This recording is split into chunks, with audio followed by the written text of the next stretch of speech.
بیوی کے جو حقوق ہیں بڑے اہم ہیں اور بہت ہی نازک ہے۔ آقا کائنات صلی اللہ تعالیٰ علیہ وسلم ارشاد فرماتے ہیں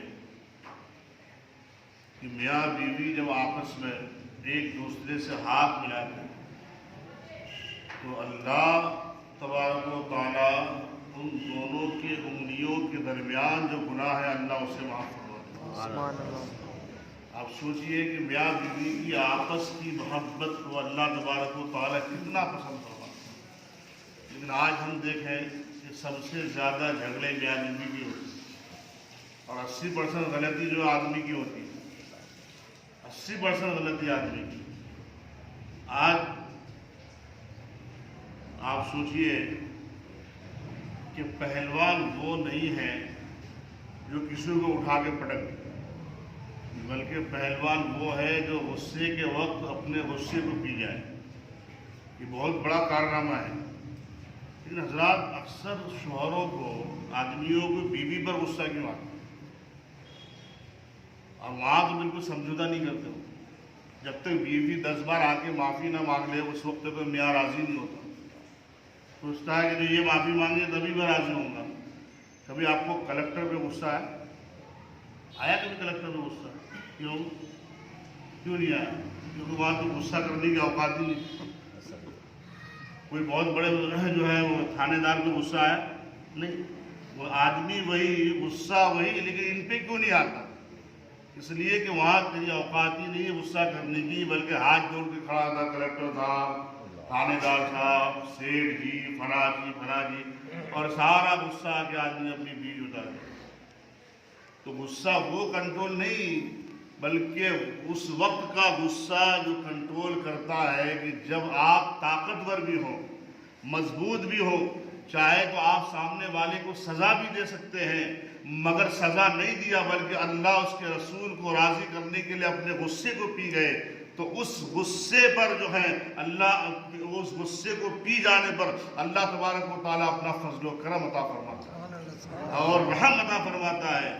اس لیے کہ وہاں تو اختیار تھا، مگر پھر بھی غصے کو پی گئے مصطفیٰ کی رضا کی خاطر، گنبد خضرا کی رضا جو ہے آقا کائنات صلی اللہ علیہ وسلم کی محبت کی خاطر، وہاں اللہ تبارک و تعالیٰ اپنا انعام عطا فرماتا ہے۔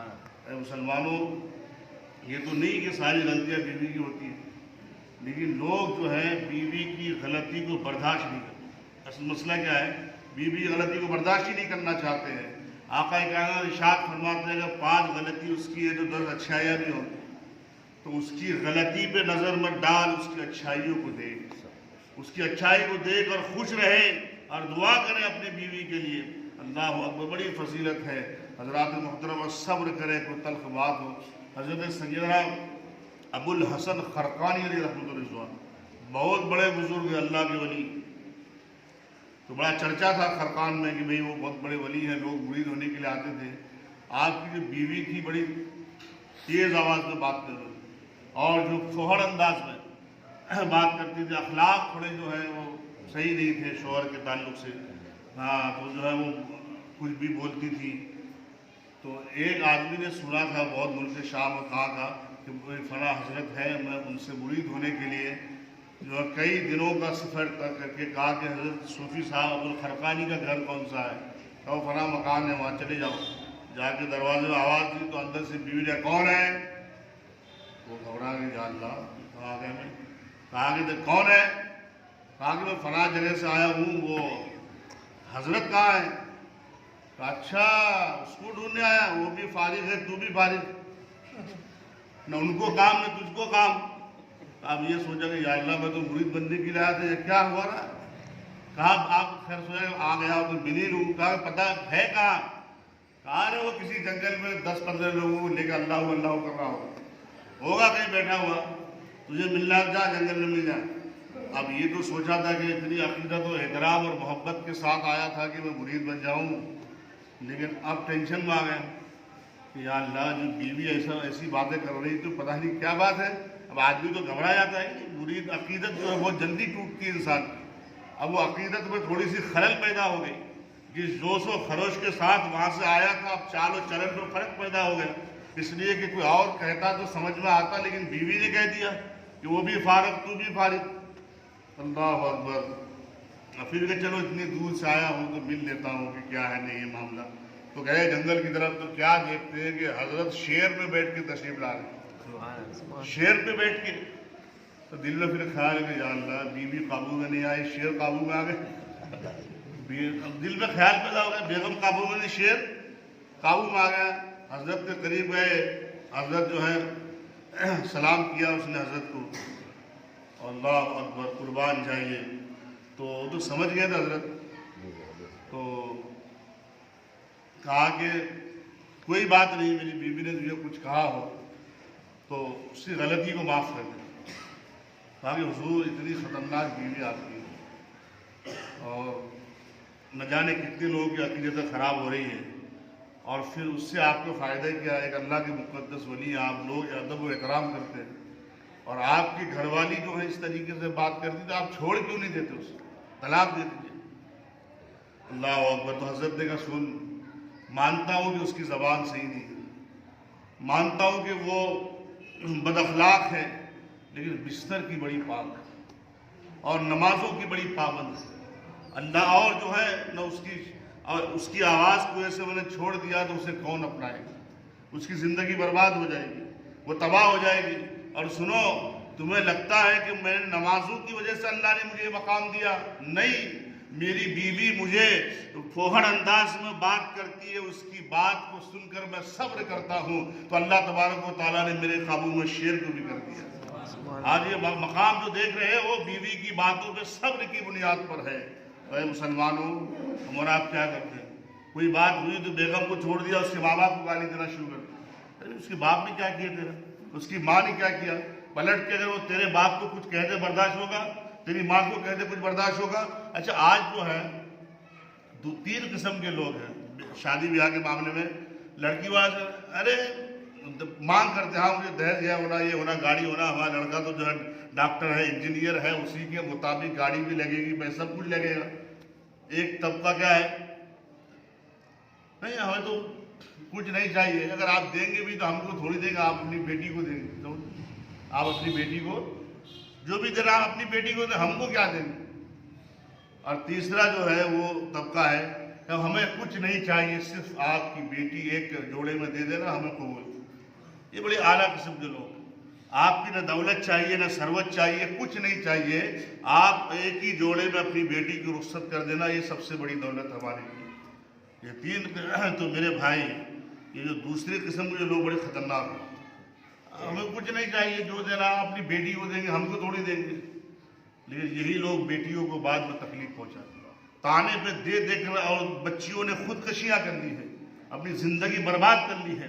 اور جیسی بہو بنا کے لاتے ہیں، یا اللہ، خود کی بیٹی کو تو گود میں بٹھا لیا، اس کو نوکرانی بنا دیا. کام تو کرے گی، صفائی تو کرے گی، کھانا تو بنائے گی، گھر کے کپڑے تو دھوئے گی، اور جو فرش تو صاف کرے گی، اور سب کچھ تو ہی کرے گی، نوکرانی بنا دی. اور اگر تھوڑی سی نیند آ گئی، سر میں درد ہو گیا، کہ حرام خور، کچھ نہیں کرتی، بہانے ہیں سب. ساس کہتی ہے بہانہ ہے.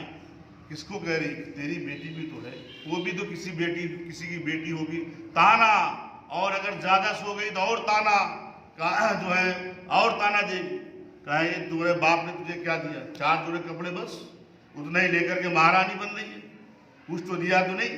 تیرے باپ کی تو اوقات ہی نہیں کچھ دینے کی، تیرے ماں باپ کی تو اوقات ہی نہیں. یہاں جو ہے 4 جوڑے کپڑے میں بھیج دیا ہم پہ بوجھ بننے کے لیے. اس طریقے کے تانے مجھے بتاؤ کون برداشت کر سکتا ہے؟ وہ بچی جو ہے کیا کہے گی؟ روتی ہے تکیوں میں سر چھپا کر، جو ہے زار و قطار. جب روتی روتی جو ہے شوہر آتا ہے تو کہتی ہے اے میرے شوہر، آپ سے مجھے ایک بات کرنے کا. کیا بات ہے؟ کہا کہ مسئلہ یہ ہے کہ آپ اپنے والدین سے کہہ دیں، مجھ پہ جو کچھ کہنا کہو میں برداشت کر لوں گی، مجھے تھپڑ مار دے میں صبر کر لوں گی، مجھے گالی دے میں صبر کر لوں گی، لیکن کہہ دے کہ میرے باپ کو کچھ نہ کہے، میرے ماں باپ کو نہ کچھ کہے، میرے باپ کو دہیج کا تانا نہ دیا کرے. مجھے پتا ہے کہ میرے باپ نے مجھے کیسے پالا ہے. جس دن سے میں پیدا ہوئی تھی، میرے باپ نے گھی کھانا چھوڑ دیا تھا، میرے باپ نے دودھ پینا چھوڑ دیا تھا. پھٹی ہوئی چپل پہنتے ہو میں نے دیکھے ہیں، پھٹے ہوئے کپڑے پہنتے ہو میں نے دیکھے ہیں.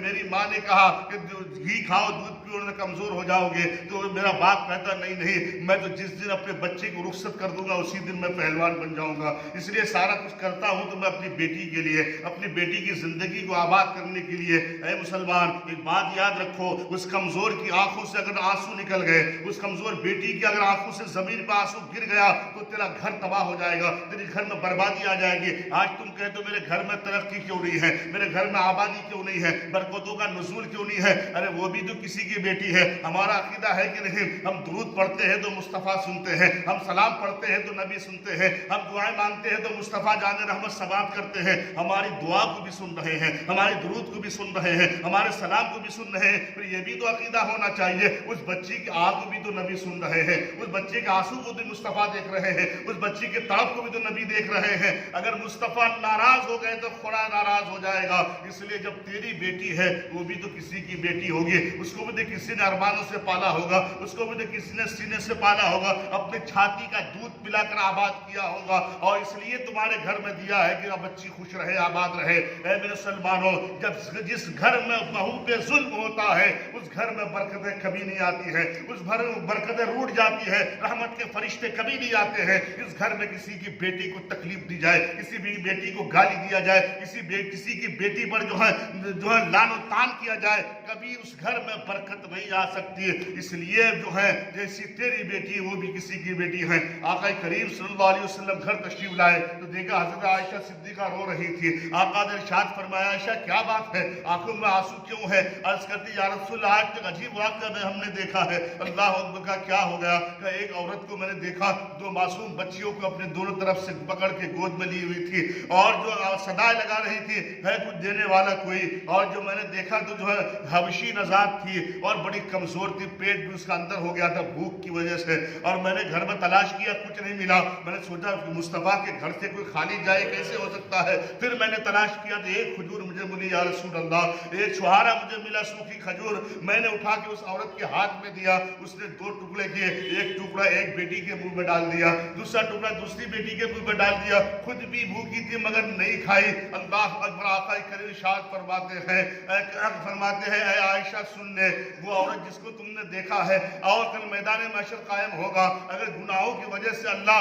اسے جہنم میں بھیج دے تو یہ بچی اللہ سے کہے گی, مولا پروردگار, یہ غریبی کے عالم میں خود بھوکی رہی ہے مگر مجھے آباد کیا ہے, میری پیاس بجھائے مولا, میری ماں کو جہنم میں ڈال. تو اللہ ان بچیوں کے صدقے میں اس خاتون کو جنت عطا فرمائے.